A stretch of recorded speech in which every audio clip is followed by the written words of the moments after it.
अस्सलाम वालेकुम व्यूअर्स। इमरान खान साहब ने कहा है कि आप लोगों को मैं एक सरप्राइज दूंगा इलेक्शन वाले दिन, यानी कि जो इलेक्शन डे होगा 8 फरवरी 2024।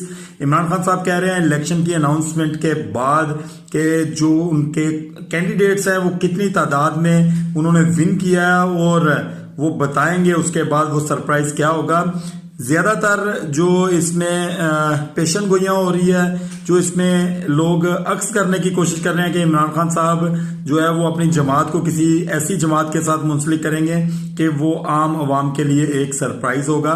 मेरे ख्याल से इमरान खान साहब जो सरप्राइज देने जा रहे हैं वो ये होगा कि इमरान खान साहब पीपल्स पार्टी के साथ एक मखलूत हुकूमत बनाने जाएंगे और पीपल्स पार्टी को इमरान खान साहब का भी वजीर आजम हो सकता है। मैं आपको ये बात बता दूं, बेशक पीटीआई की जमात नहीं है, लेकिन कमिटमेंट्स हो सकती हैं कि वजीर आजम जो है वो पीटीआई का ही हो।